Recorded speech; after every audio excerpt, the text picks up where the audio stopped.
Sean, and this is my Mark 6 Golf. It's my first car. I started modifying it pretty much the day after I bought it. It's come a long way. It's got parts from Golf Rs, from Golf GDIs and several other cars.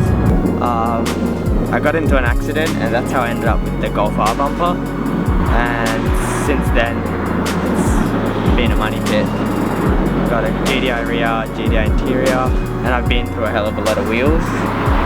Mainly SSRs, BBSs, and I've also done some Bentleys to have more of an OEM look. Currently I'm on BBS RS, and I think this is the set of wheels that I'll keep the car with for a long time. We'll see how that goes.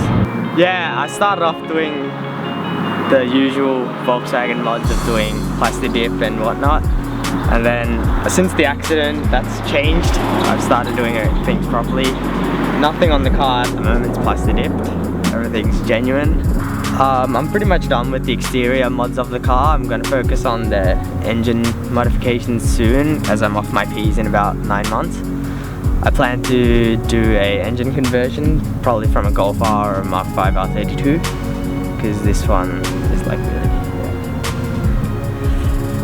The car culture now has shifted from do whatever you want and make your car your way to a set example of cars, and there's like an unwritten handbook on how to do things, and everyone just seems to be copying it, so I tried to make mine as unique as possible. It's pretty much everyone's doing what everyone else wants them to do. It shouldn't be like that in my opinion. Everyone should make their car the way they want and yeah, not chase the E-fame, I guess. Yeah, I think people need to be more unique about how they approach modifying their cars instead of following a set example, so we can see a broad variation of cars, and yeah, just pick some car that no one's modified. Don't start off with a car that's been done before, make it unique. Yeah, we'll see what happens with where this build goes. I'm definitely not finished yet, but I don't know where it will end.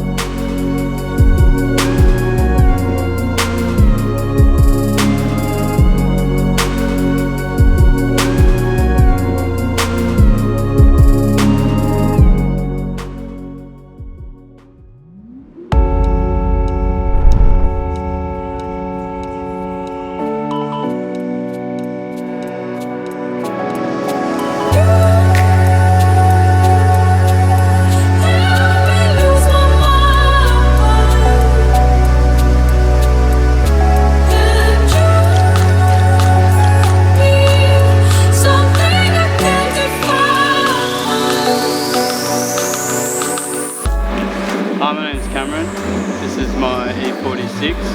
Originally bought it from New South Wales. Drove 9 hours to get here. It's probably the coolest car I've owned. Nothing fancy to it, it's just coilovers, some wheels. I've been through a few front splitters and stuff like that.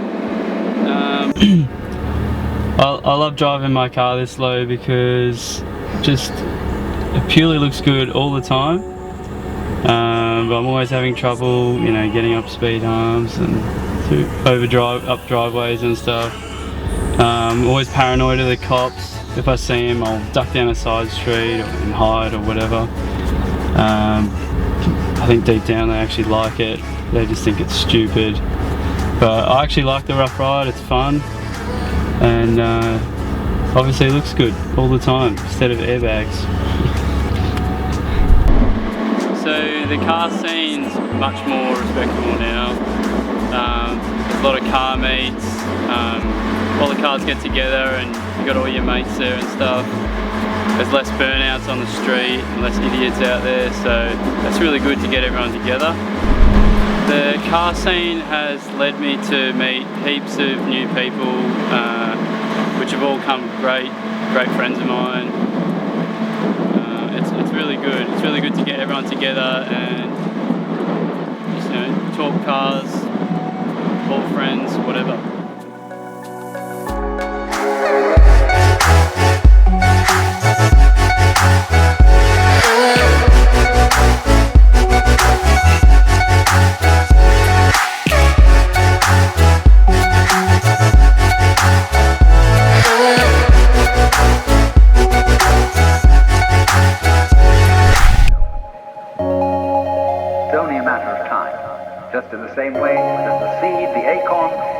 eventually going to turn into the oak because it has the potentiality of that within it. Rocks are not dead. You see, it depends on what kind of attitude you want to take. Hi, my name's Tu.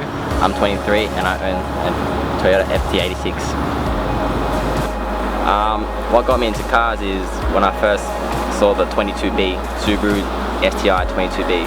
The way that it's shaped is just beautiful. It's just nice and fat, round. It's just powerful at the same time. And that's what really started my whole passion for cars. It's just the beauty of its body, and then the mechanical side. It's not just parts that you drive and run and drive. There's also, you can make it into art where you make your engine bay beautiful. But it's just, I don't know, I love it. I love playing with cars, I love modifying it, I love just tweaking it, I love driving it. It's just a feeling that you just can't, you gotta feel it for yourself. I bought this 86 about 2 years ago. I said to myself I wouldn't mod, but you know, being a car guy and loving to touch things, gotta start bit by bit. It took a while saving for each part, but gotta push through every week, eating noodles, and every week I got my new parts, and then every week I spend that weekend just putting it on, fitting it, trial and error. Sometimes it doesn't fit the way it wants to, but I improvise, or if not, I find other parts that will help it fit onto the car. The car's been through a few phases. At one stage, I didn't want to be slammed, but then now it's kind of like, nah, I just want to be as low as I can, run the fattest wheels as I can. You know, the bigger the better. But also at the same time, I don't want to stretch it too much because it kind of affects the drivability of the car. So I try to fit as much tire as I can on it. Fitment wise, there's different fitments that I've tried out. I've tried Mexican fitment, I've tried flush, I've tried tucking it all the way in. But at the moment, I quite like it. It's more of a flush fitment, but I think I'm going to try some bigger, heaps fatter wheels, probably 11s in the rears, probably. Yeah.